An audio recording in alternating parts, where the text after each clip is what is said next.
বড়োসকলক কেনেকৈ ঠগি আছে কেন্দ্ৰীয় চৰকাৰ আৰু ৰাজ্য চৰকাৰে কেনেকৈ বড়োসকলক ঠগি আছে আজি ৰাজ্যপালৰ ভাষণটো আপোনালোকে পঢ়িলে এই কথা জানিবলৈ পাব। গতিকে বড়োসকলে যাতে আগতে আকৌ আন্দোলন কৰিবলগীয়া নহয়।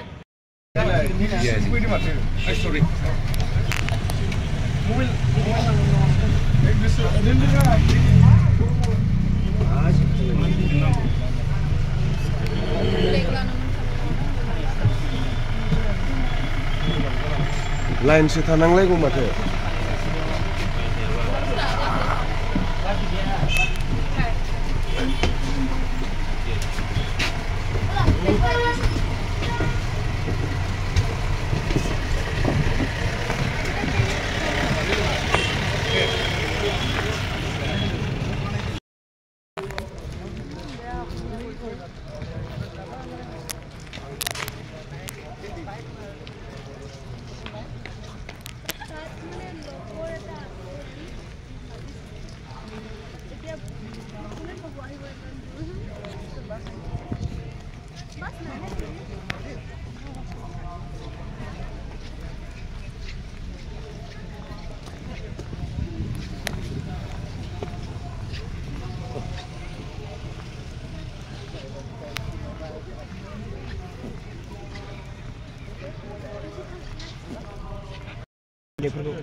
हाबनो मोनैया माने हाबनो दसेसो आं उनाव बुजिदोंमोन नामा लगते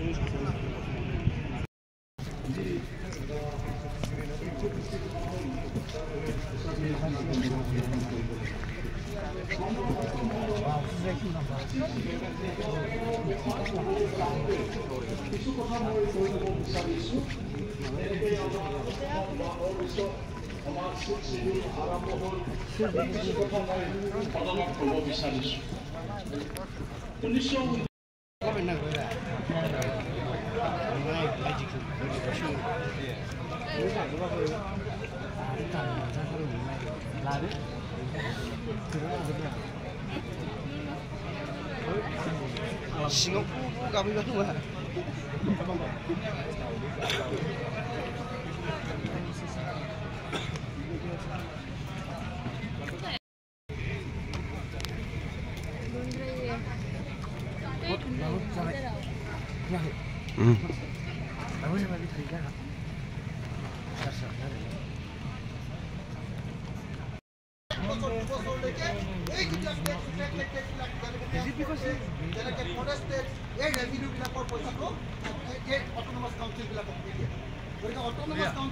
সম্পূৰ্ণৰূপে স্বতন্ত্ৰ ব্যৱস্থা কৰি দিবৰ কাৰণে দাবী আজি মই ৰাজ্যপালৰ ভাষণৰ মাজতে এই দাবী উত্থাপন কৰিছোঁ।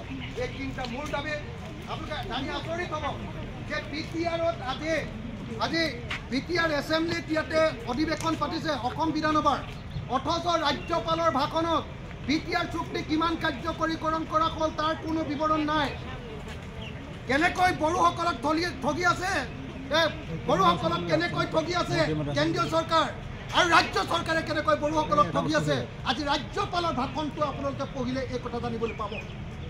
গতিকে বড়োসকলে যাতে আগতে আকৌ আন্দোলন কৰিবলগীয়া নহয়, অনতি বিলম্বে BTADৰ যিখন চুক্তি 2020 চনৰ যিখন চুক্তি মেমৰেণ্ডাম অফ ছেটলমেণ্ট এইখন ইমিডিয়েটলি 100% কাৰ্যকৰীকৰণ কৰিবৰ কাৰণে আৰু কাৰ্বি আংলঙৰ যিবিলাক কাম আছিলে সেই কাৰ্বি আংলঙৰ কামবিলাকো সম্পূৰ্ণৰূপে কাৰ্যকৰী কৰিবৰ কাৰণে আৰু ডিমা হাছাওৰ যিবিলাক চুক্তি আছিলে সেই ডিমা হাছাওৰ চুক্তিবিলাকো কাৰ্যকৰীকৰণ কৰিবৰ কাৰণে দাবী উত্থাপন কৰিছোঁ। আৰু ৰাজ্যপালৰ ভাষণে আমাৰ ষষ্ঠ অনুসূচীৰ জনজাতিসকলৰ প্ৰতি আজি কোনো ধৰণৰ বক্তব্য দাঙি ধৰিব নোৱাৰা কথাটোৱে বড়োসকলক যে কেৱল এখন অধিৱেশন পাতি দেখুৱাই কেৱল যাক অকল যে পইচাৰহে অপচয় কৰিছে আৰু বড়োসকলৰ চকু কেৱল ঢাকিবলৈহে কেৱল চেষ্টা কৰিছে, বড়োসকলক আৰ্থসামাজিক উন্নয়নৰ কাৰণে যে কোনো কাম কৰা নাই এইটো স্পষ্ট প্ৰতিফলিত হৈছে। গতিকে মই ভাবোঁ যে আজি অসম চৰকাৰে মুখ্যমন্ত্ৰীয়ে আমাক ক'বই লাগিব যে BTR চুক্তি কেতিয়া সম্পূৰ্ণ কাৰ্যকৰী কৰা হ'ব। আজি আমাক ক'বই